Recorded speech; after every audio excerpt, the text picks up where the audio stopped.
tourniquet ou un kaléidoscope. Ça aura peut-être des effets dont on ne sait pas très bien ce qu'ils vont produire.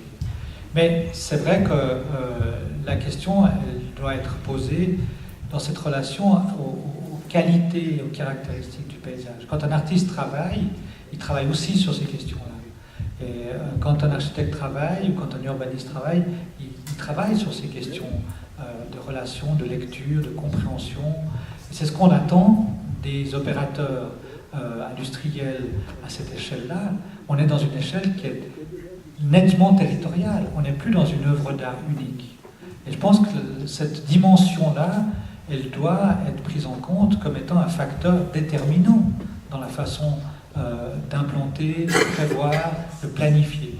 Et c'est pour cette raison, alors je suis un peu iconoclaste par rapport à ma fonction, où je dis, mais il faut planifier avant de demander des projets.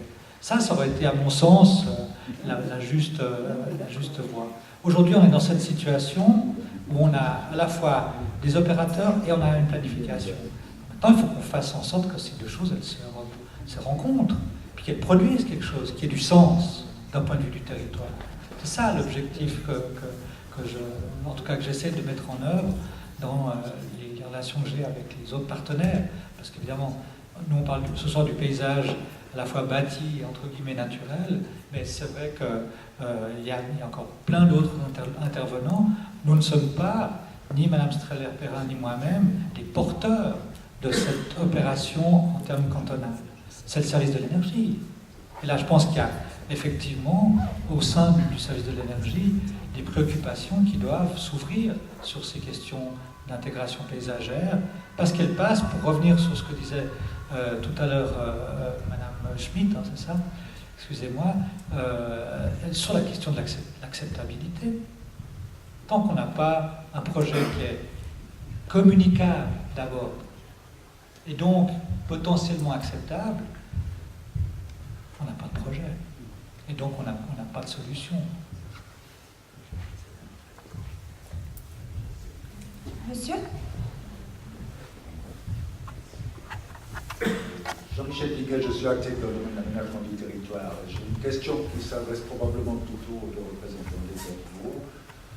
C'est une question, mais c'est une préoccupation que j'aimerais exprimer. Parce que vous avez dit, enfin les deux oratrices ont les autres, qu'un des critères d'exclusion pour les sites des parcs pour l'implantation d'éoliennes, c'est les IFP.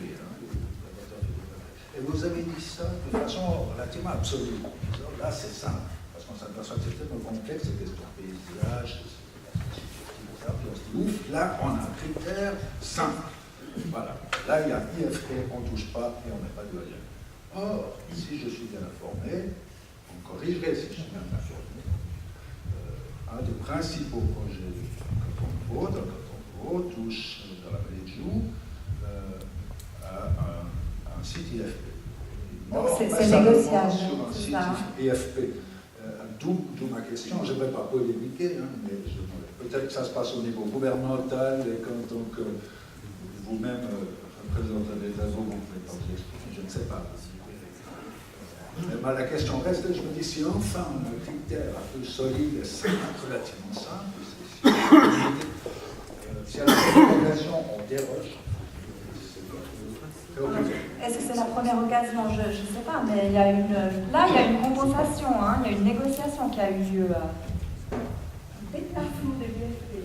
Donc effectivement, c'est un problème ardu de savoir si les inventaires, la portée de ces inventaires et notre capacité ou notre volonté à vouloir les faire évoluer.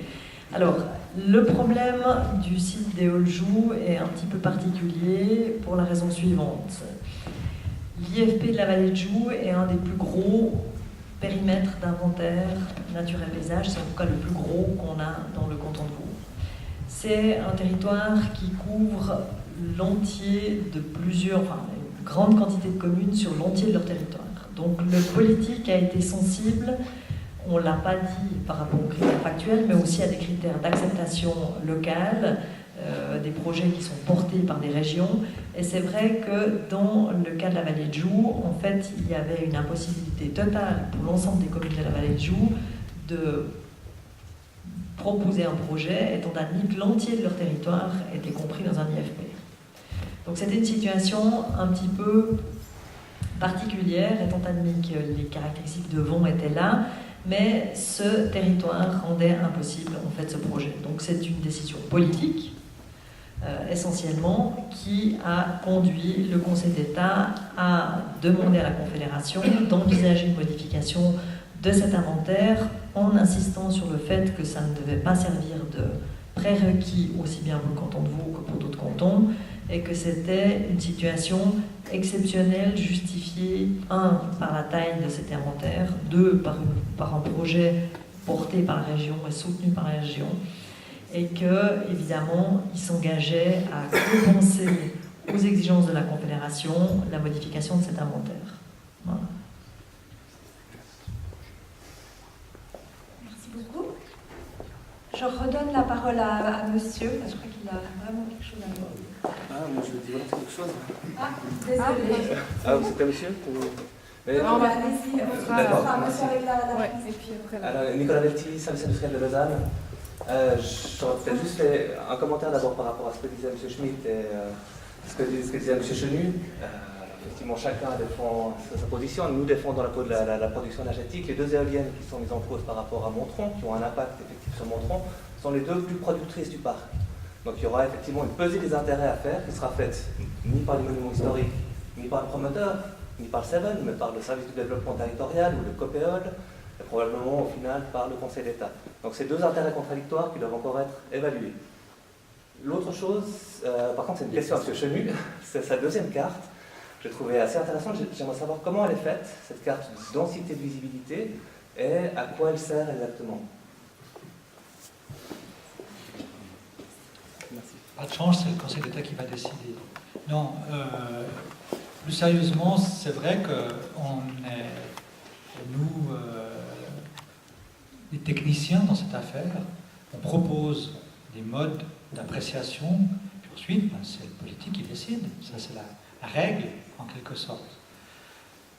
Maintenant, pour revenir sur la 2e partie de votre question, on a travaillé avec le service informatique et géomatique de l'État de Vaud pour voir avec eux de quelle façon on pouvait visualiser les co-visibilités.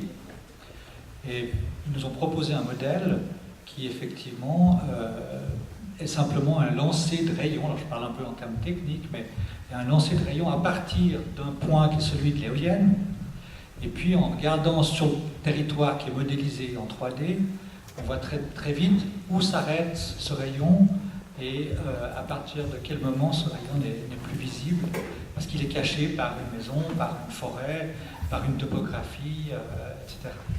C'est sur cette base-là que ces cartes de co-visibilité ont été développées pour chaque mât. Alors on ne l'a pas fait parce que ça demande un énorme travail encore pour tous les sites, mais on a fait un certain nombre.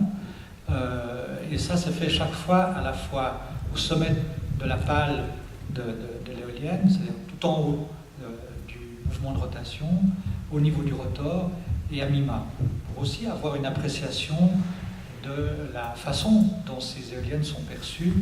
On n'a pas la même perception si on voit un tout petit bout de pale qui dépasse d'une crête, ou bien si on a la totalité ou la moitié du mât ou la totalité du rotor qui tourne, ou même de la totalité de l'éolienne elle-même. Donc c'est de cette façon-là qu'on a procédé pour faire ces cartes de co-visibilité.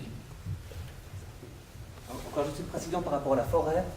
Donc, ça ne signifie pas qu'un observateur qui se trouve sur une zone rouge perçoit l'ensemble des éoliennes. J'ai pas compris, excusez-moi. On est souvent en zone de forêt. Et la forêt est prise en compte comme bloquant le périmètre de vue? Absolument. D'accord. On va arriver au terme de cette discussion. J'avais promis de donner la